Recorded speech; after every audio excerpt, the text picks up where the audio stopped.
Hey, welcome in. You're listening to the daily version of the Korelin Economics Report. This is our daily editorial. We're doing something new today, as you can tell. We're doing this via video as opposed to audio. I'd like to know what you guys think about this. Really would like to hear your comments. Sitting next to me is my dad, as you can obviously tell, Trader Raj. Raj, thanks so much for joining me. We have a number of comments that have come in from listeners that I would like to address in this particular forum. First of all, I'm very, very distressed by the fact that people like Tex and others are referring to Raj as the sage and referring to me as the jester. You know, that's not necessary, you guys. Anyhow, having said that, a number of things have happened today, a number of things have happened yesterday that we're going to discuss here. The first thing that I find to be incredibly interesting is the fact that as of this morning, it came over the wire, the European countries are really throwing stones at the United States in terms of the advice that Tim Geithner seems to be giving them, the advice that our president seems to be giving them. They are basically saying, you know what, clean up your own house. I would have to agree with that 100%. They are also saying, you know, we're not telling you what to do.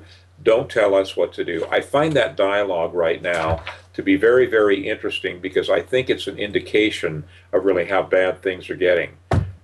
Raj, what do you think, buddy? Well, I've seen quite a few emails today with similar remarks, and as you said, I think the tension is building because both people in the Federal Reserve and the U.S. Treasury, along with those in Europe in similar positions, are beginning to understand that time is going away, and they're very close to something very disruptive happening.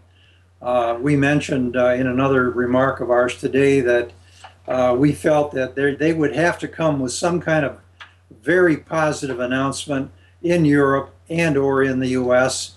or both at the same time in an effort to stop a stock market crash, which I think could be imminent if in fact they don't get busy and get things covered up. Europe has a plan, but they've got a very complicated situation. They've got to get the agreement of so many countries, central bankers, politicians, lawyers, IMF, Bank for International Settlements, the World Bank, and so on, that to get all these agreements and get a plan put together, it's going to be an impossible dream to get it done in 5 or 6 days. And in my view, that's how much time they've got. So consequently, what they'll do, I think they'll put together an outline summary plan, and then they will announce that plan and say, this is what we're going to do, but it's going to take 4 to 6 more weeks to get it all signed up. And then everybody will feel better about that, even though the plan has not yet been approved. Along with that, I think Bernanke is going to be pushed into the corner where he's going to have to announce a new QE3 program. He has had a stealth QE3 program under the radar since last July, but he hasn't been doing a lot with it, just moving some things around the edges, renewing some bonds and some other things. But people in Washington and New York are looking for some serious help.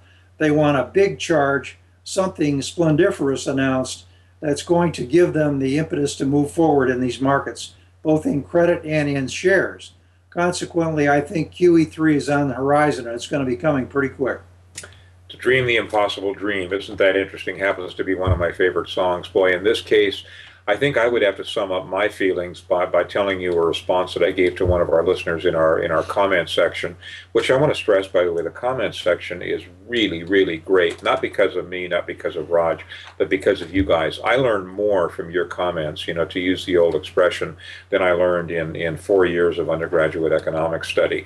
I guess that doesn't say much about the school I went to, does it? Having said that, though, I would have to say that my comment on that right now is that I think that there is a slightly better than a 50% chance that what will happen is we will see an entirely new economic system. And by that I mean an entirely new currency system in a relatively short period of time. Why do I say that? I say that because a change has to occur. And under our current system, and I don't want to imply under capitalism, whatever, I want to say that under our current currency system, okay, I don't think it's possible to get out of this mess either for us or for the Europeans. So I think you're going to see a major shift. What's the result of that going to be, in my humble opinion? I think there'll be some very, very major size of relief, number one. And number two, I think you're going to see precious metals go through the roof. What do you guys think?